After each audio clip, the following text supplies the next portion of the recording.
নমস্কার বন্ধুরা, আপনারা সবাই কেমন আছেন? আশা করি সবাই ভালো আছেন।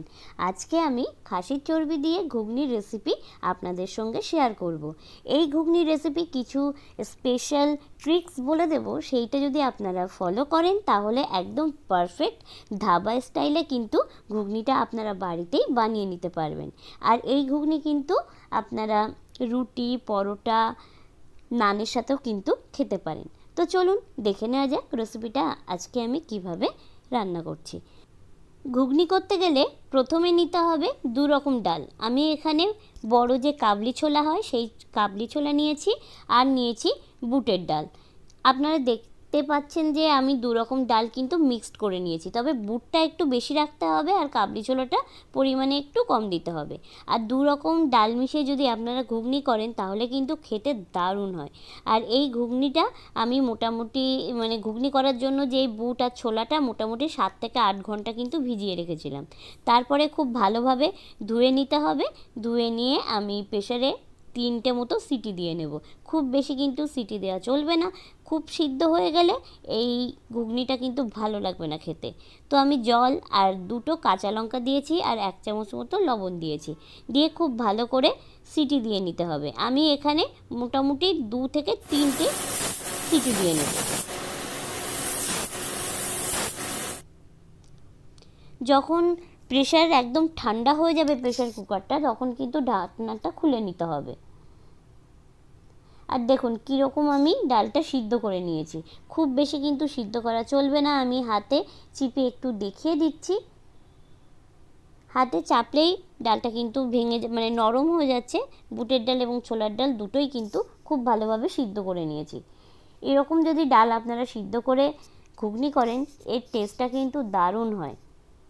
এরপরে আমি একটা ছাঁকনিতে ছেঁকে নেব।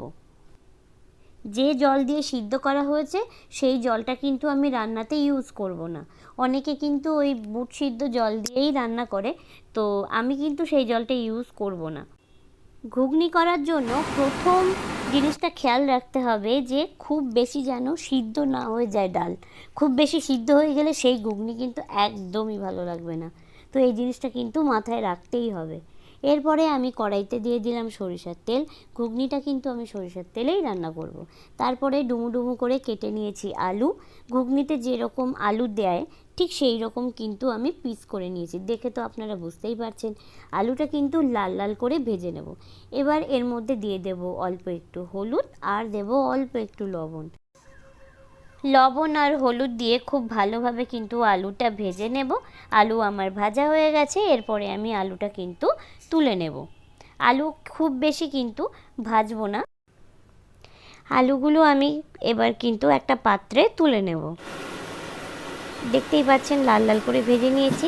এরপরে যে তেলটা আছে সেই তেলের মধ্যে আরও একটু তেল দিয়ে আমি ফোড়ন দিয়ে দেবো 2টো শুকনো লঙ্কা, আর দেব এখানে 1/2 চামচ জিরে ফোড়ন। আমি এখানে সাহা জিরে ফোড়নের জন্য রেখেছি। আর দিয়ে দেব এর মধ্যে 2টো তেজপাতা।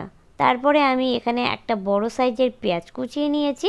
পেঁয়াজ কুচিটা একটু দিয়ে দিলাম তেলের মধ্যে। দিয়ে পেঁয়াজটা যখন একটু ভাজা ভাজা হবে তখন কিন্তু বাদবাকি মশলাগুলো দিতে হবে। আর পেঁয়াজের মধ্যে আমি দিয়ে দিয়েছি কুচানো কাঁচা লঙ্কা।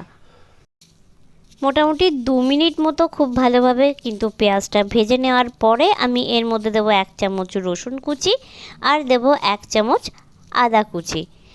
আমি এখানে কুচি কুড়িয়ে নিয়েছি, আপনারা চাইলে কিন্তু বেটেও নিতে পারেন। তারপরে আমি এর মধ্যে দিয়ে দেব জল দিয়ে খুব ভালোভাবে কিন্তু মশলাটা কষাতে হবে। আর জল দিয়ে যদি মশলা কষানো যায় তাহলে বাটা মশলা খেতে যতটা টেস্ট হয় সেই টেস্টটা কিন্তু পাওয়া যায়। এই টিপসটা কিন্তু সবসময় মাথায় রাখবেন।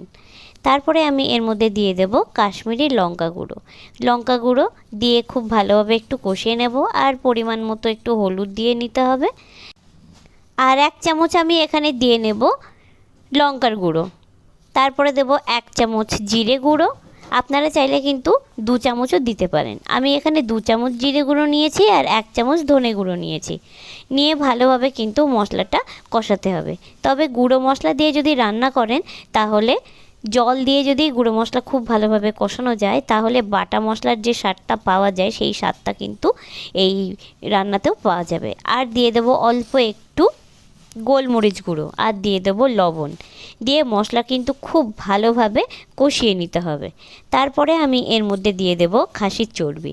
চর্বিগুলো আমি পিস পিস করে কেটে রেখেছি, দেখেই তো আপনারা বুঝতেই পারছেন। চর্বিটা দিয়ে একটু ভালোভাবে কষিয়ে নিতে হবে, মোটামুটি 1 মিনিট মতো কষিয়ে নিলেই যথেষ্ট। চর্বিটা একটু ভালোভাবে কষানো হয়ে গেলে এর মধ্যে আমি দিয়ে দেব ভেজে রাখা আলুটা দিয়ে আরও 1 মিনিট মতো ভালোভাবে কষিয়ে নেব। তারপরে আমি এর মধ্যে দিয়ে দেব সিদ্ধ করে রাখা বুট, আর তার আগে আমি এর মধ্যে দেব 1 চামচ মতো চিনিটা দিয়ে কিন্তু খুব ভালোভাবে কষিয়ে নিতে হবে, যেহেতু আলুটা মোটামুটি 90% সিদ্ধ হয়েই গেছে। মটরটা আমি দিয়ে ভালো করে কিন্তু এবার কষাবো, মোটামুটি 3 থেকে 4 মিনিট মতো খুব ভালোভাবে আলু, খাসির চর্বি এবং মটরটা খুব ভালোভাবে কিন্তু কষিয়ে নিতে হবে। যত ভালোভাবে কষানো যাবে তত ভালো কিন্তু এর টেস্ট আসবে। এরপরে আমি এর মধ্যে দিয়ে দেব জলের পরিমাণটা একটু বেশি দিতে হবে, কারণ সমস্ত উপকরণ খুব ভালোভাবে সিদ্ধ হতে হবে, আর একটা গামাকা ভাব আসবে। যদি না এই ঝোলটা না ফোটে তাহলে কিন্তু সেই গামাকা ভাবটা আসবে না। এরপরে আমি একটা ঢাকনা দিয়ে রাখছি, মোটামুটি 10 থেকে 15 মিনিট পরে আমি কিন্তু ফিরছি রান্নাতে। দেখুন সাইডে কিন্তু তেলটা বেরিয়ে গেছে, আর অনেকটাই কিন্তু ঘন হয়ে গেছে ঘুগনি, দেখে তো আপনারা বুঝতেই পারছেন। আর এর কালারটা যা সুন্দর হয়েছে, ও আর গন্ধও কিন্তু দারুণ ছেড়েছে। আর ঠিক নামানোর 2 মিনিট আগে আমি এর মধ্যে দিয়ে দেব 1 চামচ গরম মশলা গুঁড়ো। তারপরে আমি এর মধ্যে দিয়ে দেব 2 চামচ মতো ঘি আর গরম মশলাটা কিন্তু অবশ্যই দিতে হবে, তার কারণ ঘি আর গরম মশলা না দিলে এর যে আসল ফ্লেভারটা কিন্তু একদমই আসবে না। এরপরে আমি দিয়ে দিলাম ঘি দিয়ে আমি মোটামুটি আরও 5-6 মিনিট কিন্তু ঢেকে রাখবো, যাতে সমস্ত ফ্লেভারটা এই রান্নার মধ্যে মেশে। দেখুন এরপরে আমি ঢাকনা খুলে আপনাদেরকে দেখাচ্ছি 10 মিনিট পরে কতটা গামাকা হয়ে গেছে। আর এটা খেতে কিন্তু দারুণ লাগে, বিশেষ করে রুটি, লুচি, পরোটা, নানের সাথে আপনারা যদি খান, চোখ বন্ধ করে বলছি, এর স্বাদ কিন্তু আপনারা ভুলতে পারবেন না। দারুণ হয়, আপনারা বাড়িতে অবশ্যই একবার অন্তত ট্রাই করবেন। আর আজকের রেসিপি কেমন লাগলো কমেন্ট করে কিন্তু জানাতে ভুলবেন না। আবারও আসবো নতুন একটা রেসিপি নিয়ে, ততক্ষণ পর্যন্ত আপনারা সবাই খুব ভালো থাকবেন। আর যদি কোনো রেসিপির রিকোয়েস্ট থাকে অবশ্যই আমাকে জানাবেন, আমি চেষ্টা করব সেই রেসিপিটা খুব তাড়াতাড়ি আপনাদের সামনে উপস্থাপন করতে। দোল পূর্ণিমা সবার ভীষণ ভালো কাটুক। আর দোল পূর্ণিমার দিন যদি সন্ধেবেলার দিকে এই ঘুগনি আপনারা বাড়িতে বানিয়ে সবাইকে খাওয়াতে পারেন, তাহলে কিন্তু সবাই ভীষণ খুশি হয়ে যাবে। আর রাত্রেবেলার লুচি পরোটা দিয়ে একবার অন্তত ট্রাই করে দেখবেন। সবাই ভালো থাকবেন, আবারও দেখা হবে নতুন একটা রেসিপি নিয়ে। নমস্কার।